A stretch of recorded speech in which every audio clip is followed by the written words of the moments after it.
Hello everyone, welcome back to Beyond the Cow, and as you've seen on the title screen, today we are making a Cocoon-Shrug. And to make your Cocoon-Shrug, there are some things you will need, so let's get straight onto that. You will need some yarn of a similar weight to the squares you've made. I should have said first, you'll need some squares, so you'll need some small squares or a larger square, but I will talk to you about the size you need in a moment. So you will need some squares, you'll need some yarn of a similar weight and fibre to your squares, and then you will need a tape measure, a crochet hook, a nice chunky needle that you use for yarn, and some scissors, and that is just about it of what you will need today. So let's get straight on and look at what kind of size squares and what squares you will need. Okay, so first of all you need to decide who you are making your shrug or cocoon for. Call it a Cocoon-Shrug because it can be made as small or short as you like, in which it's more of a shrug, or it can be as big and long as you like, in which it's more of a cocoon, so hence calling it a Cocoon-Shrug. So if at any point during the video I call it a cocoon or I just call it a shrug, then we know we're talking about the same thing, if I don't always call it a Cocoon-Shrug. So who are you going to make it for? Are you going to make it for yourself, for another adult, for a child, or even for a teddy? If you've seen the pattern in the group, there is a link in the description below for the Facebook group, the Beyond the Cow, and there is a written pattern and instructions there. And the tester made it for a Snoopy teddy to demonstrate how to make it and how it looks once it's on. So you could make it for a teddy, for a doll, for a child, or for an adult. So the first thing you want to do now, in order to demonstrate this, I am going to use a teddy. I've got this dog teddy here. You can see my teddy. I'm just going to see if I can move the camera up a bit so we can see more of what I'm doing here. Okay, so you can probably see a little bit of my tripod here at the side, but this is the best way to be able to show you the whole thing of what I'm doing. I know it's not the best setup, but normally I'm just concentrating on a small little piece here showing you some crochet. So just bear with it today, guys. Okay, so we're going to use this teddy. He's going to be my model, and you could imagine that this was a child or a person. Okay, so the first thing you want to do before you decide what squares you're going to use, the first thing you want to do is have your person or your teddy turn around, and you want to take your tape measure and you want to measure from their neck. Now this dog doesn't really have a neck, but I'm going to go from the base of the head, just here. So you want to have them stand up and you want to measure from the base of the neck down to however long you want it. So if you want to have a nice long kind of cocoon, then you would measure down to probably near their bottom or a bit lower than their bottom. If it was me, I'd probably want it a bit lower than my bottom, sort of between bottom and hip maybe. So you can see here down to his bottom is about 6 inches. Can you see that there? It's about 6 inches down to his bottom. Okay, so if you wanted it to be more of a shoulder shrug, you would measure sort of to just below the shoulders, so, or just below the armpits, sorry. So if you see here where his arms are, you would measure across, you'd measure sort of this height, so you would measure down. Obviously if you're going to do this on a person, even a child, it's going to be more than, what have we got, 2 inches. It's going to be more than 2 inches, and it's going to be definitely more than 6 inches as well. This is just to demonstrate. So if you want one of those kind of shoulder shrugs, that just sort of come around your shoulders and just over your arms, and they just sort of come around this part here, each side. Then you just want to measure just below the armpits, okay? And any other length you want to go to waist height or sort of to bottom or hip.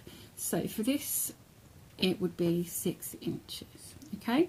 And then, so let's pop him aside. So then what you want to do is look at your squares. Now, the idea of some of these makes that we're doing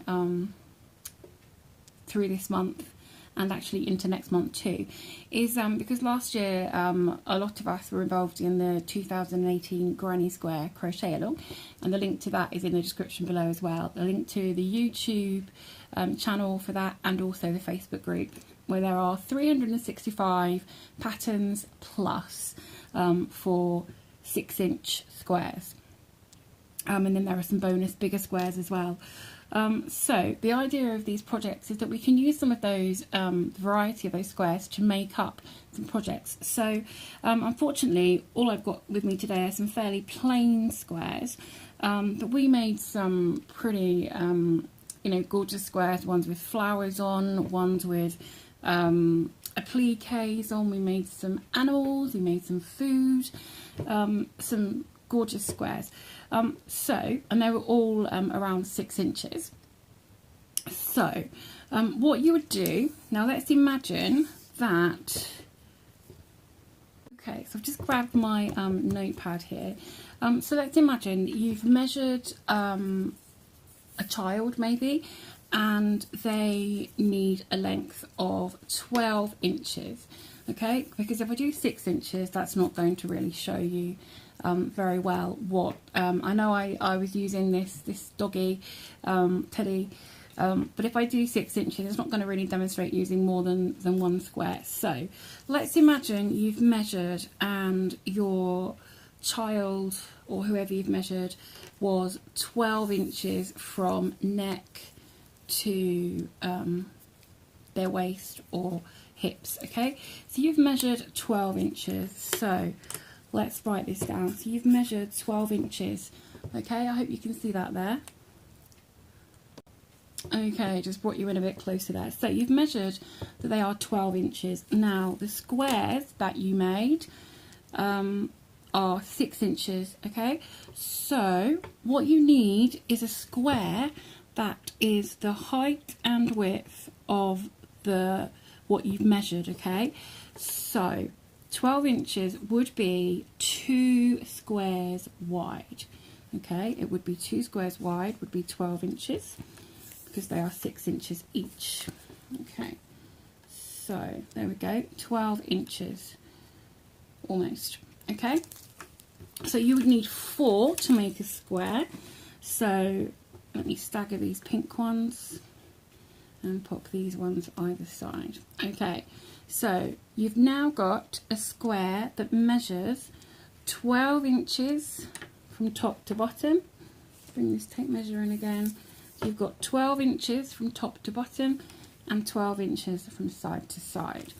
Okay, so you need a square that is the same size as the length you measured. So you will have a square, looks like I need to get a new pen, that is 12 inches across and 12 inches in height. Okay, so you could do this with, like I said, 4 squares and make it, and then we'll attach these to make a bigger square. Or if, for instance, you had measured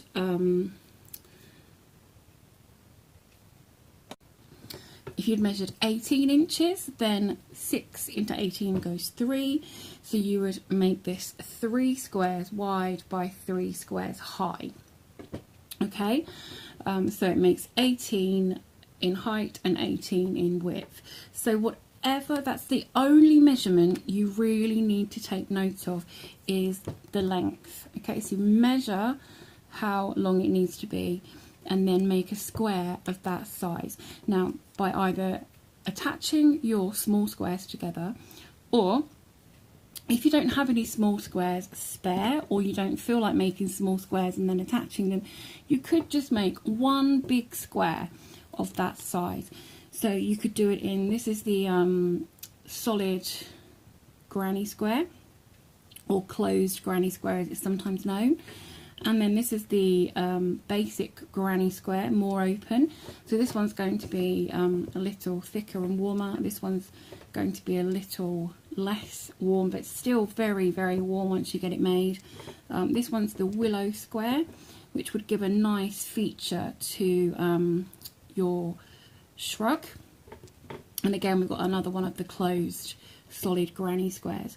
So you could literally mix and match them with your small squares, or you could make one big square. Now the willow, obviously this is pretty much the size, but then you could have that as a centre, and then you could work around it in the solid granny style, but just have this as a feature. Entirely up to you. So you make one big square or attach your small squares. So you might be thinking, how do I attach my small squares? Well, if you are a member of the Facebook group, you will see, or if you've been following us on YouTube, you will see that we do have Unit 2 playlist, when we've been showing you lots of joining techniques using either sewing or crochet. We've used a few various stitches for the sewing, and we've used some different versions of crochet. And in fact, the last one that I showed you for a crochet join was this, which was the flat braid join, and it is beautiful. It's this very pretty braid style join, and it is so easy to work up once you get the hang of how you're doing it. So if you like the look of this, then go check out that video. If you just click on the link for our channel, just below there's a little circle that says BTC, and if you click on that, or the name beyond the cow, then you'll be able to see those playlists there. So this was the flat braid join. So you want to join your squares together, so whether it's 4 squares, 9 squares, what would it be, 4, 9, and then it would be 16, and then it would be 25. So 2, 3, 4 or 5 wide. So you can join it in any way you like. So these have been joined with a flat braid joint, and this gives a really nice feature to it. Or you could just kind of do a quick whip stitch or something if you prefer to do it that way. So I am, although my teddy says he only needs 6 inches, which would just be 1 square, I'm going to show you it on this because it's bigger, and it will just demonstrate more of how you are going to make it. Okay, so once you have made your square in whatever way, whether you've joined them or whether you have made a big square, we're going to now make it into the cocoon. This one happens to have a border around it. That's the way this join works, but just ignore that. Don't worry if you haven't got any border edging. That's absolutely fine, not a problem. In fact, it's probably easier not to have any of this border. Okay, so then what you're going to do is I'm going to use the single crochet to attach this and make it into the cocoon shape. You could use a whip stitch or a mattress stitch, anything you like, but because I'm using the single crochet, I'm going to fold it in half, and I want the right side facing up. So I'm going to turn it onto its wrong side. I know that they look almost the same, but it's just where I've sewn in the ends will be on this inside. And then you fold it in half. Okay, fold it in half, and then we're going to sew or crochet down these 2 short sides, okay, but we're only going to sew about 3/4 of the way. So I'm going to pop these together, and then I'm going to pop a stitch marker about 1/4 of the way. So there's half, and so there is 1/4. So I'm going to pop a stitch marker in the 1/4 of the way position, and Do the same on this side.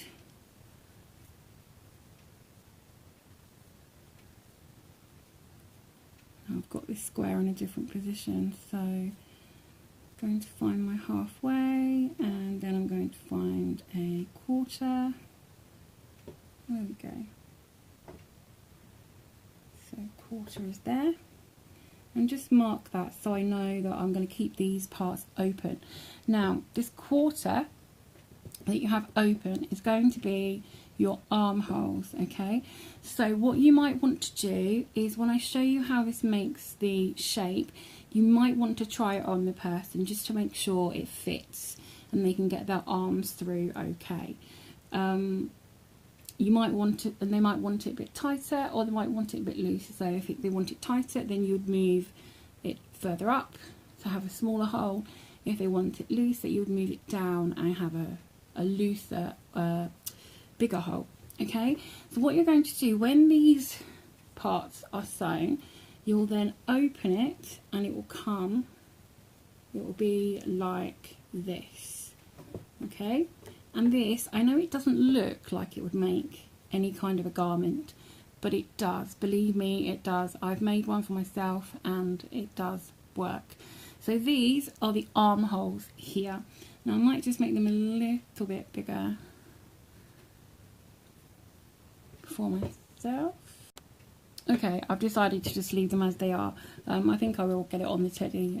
He's not got very big arms. So I'll put it on him just to show you what it looks like at the end. Okay, so what you're going to do is you're going to sew or crochet along this short edge, and the same on this one. Now because of how I want these two sides to look the same, so what I'm going to do, and because it does make a bit of a ridge, I'm going to work this side. I'm going to do from the corner to the stitch marker, and on this side I'm going to do the stitch marker down to the corner, because if not they would be the opposite way. Okay, so all I'm going to do, start in this corner, so all I'm going to do is join my yarn into this bottom corner.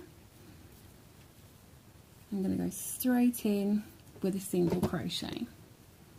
Okay, pop that tail inside, out of the way, and then in these loops that I've got, I'm going to do 2 single crochet.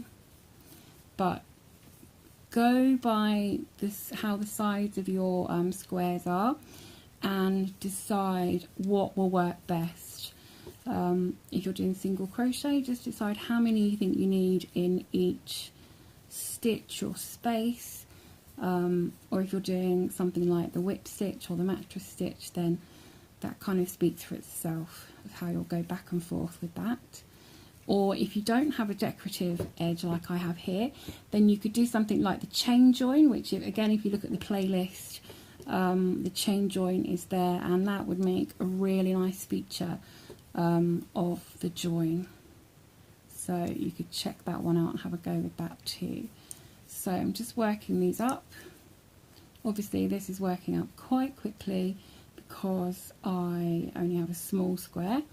So I'm just going to do that one there and probably do one more in that stitch and then fasten off. Okay, fasten off that one. Remove that stitch marker, and then I'm going to flip over to this side, and this one we're going to work from the stitch marker down to the corner.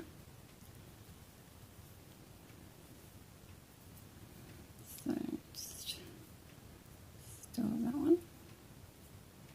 Okay, so this time I'm going to start from where the stitch marker is. I just need to get those stitches lined up because it's easier to line up from the corner, but I'm going to start here, so I'm going to go straight into this stitch here, and you could do a chain 1 or slip stitch to start if you need to, but because I've got that slipped knot on my hook, I'm just going straight in with a single crochet, and then I'll just continue down to the end like I did before, doing these single crochets. So you can determine how many of these you need. You can take your time and do it, but because this is not something I'm going to keep, I don't think I really have anyone that will fit this size of garment, so I will be undoing the stitches that I've done and probably using the square for a cushion, quite possibly, but for now we're just going to continue making this cocoon for the little doggy teddy. So all the way down to the corner,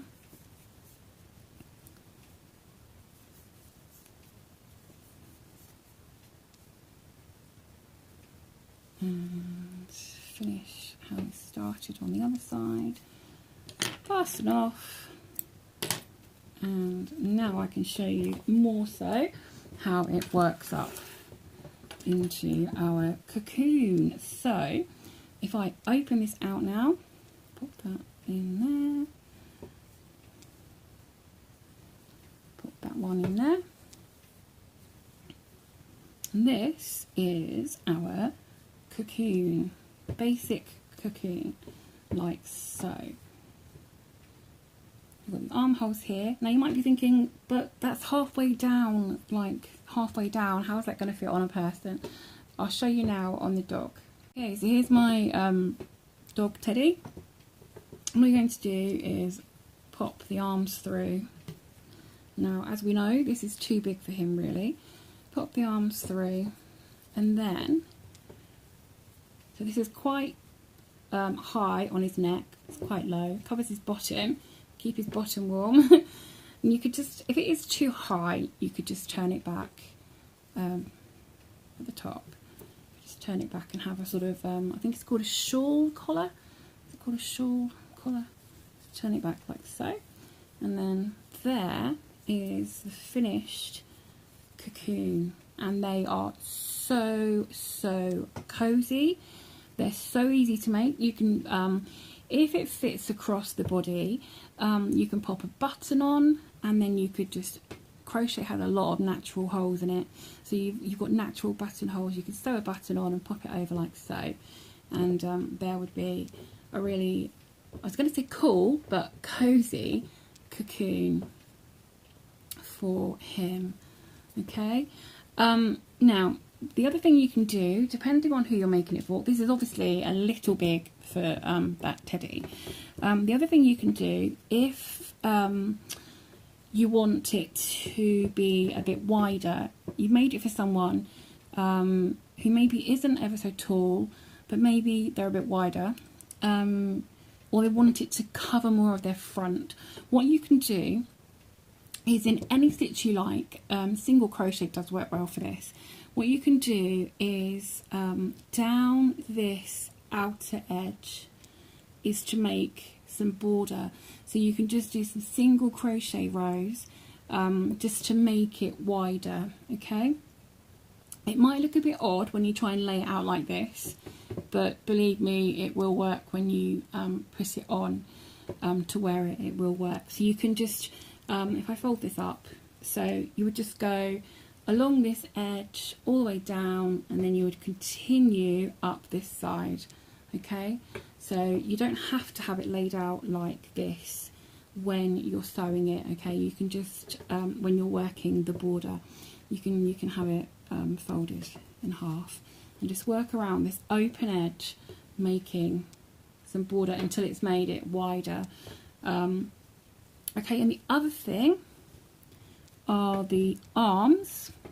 Now these arms, depending on again how tall or wide a person is that you're making it for, these sleeves or these armholes may be quite short. So you saw I sort of runched them up a bit on his arms here, but they could come really short up here, and the person might want them to be more elbow length. So what you can do for that as well, and also to finish off these armholes, is you can, again, you can do some border around these, and then you can make it more of a sleeve. So you can do the border as long as you like, just make sure you keep it open. Okay, so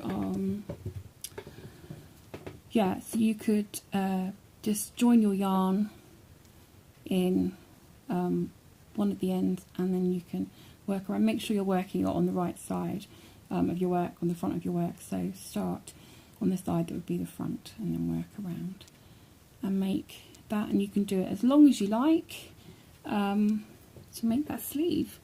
And then all that's left is to weave in your ends and make them nice and secure, because this is going to need to be washed when it's been worn. So make sure you sew those in nicely, make them nice and secure. So go back and forth inside a few times. And that is that. That's how you make the Cocoon-Shrug. Okay, so I've just made this little 6-inch one up to show you what it looks like if it's more of a shoulder shrug. So you can see it's coming here to his shoulders, and that's what it looks like. So the little shoulder shrug one there. So entirely up to you how you want to make this. Just I would suggest that you try it on the person and make sure you're totally happy with it before you do the final sewing up of the two sides. So take this off of here, and yeah, so before you do the final sewing up of these short sides, just make sure that you're happy with how it fits, how it looks, and then once you're happy with how it fits and how it looks, sew those up, leaving the armholes, and then go ahead, make some border edging, however you fancy embellishing. Okay, so that's quite a cute little one. And then we've got our bigger one here, like so. There we go.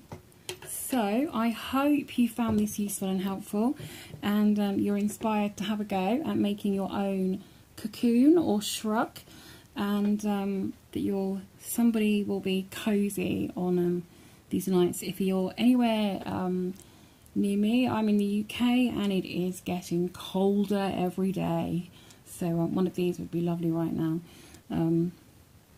I've got mine somewhere in the back of the wardrobe. Might need to dig it out. It's like wearing a blanket. It's lovely, depending on what yarn you use, of course. So there we go. I hope you've found it useful. If you have, then please, as always, give us a thumbs up, show us that you've liked it, and hit the subscribe button if you haven't as well. And until next time, just keep hooking and don't let your tea get cold.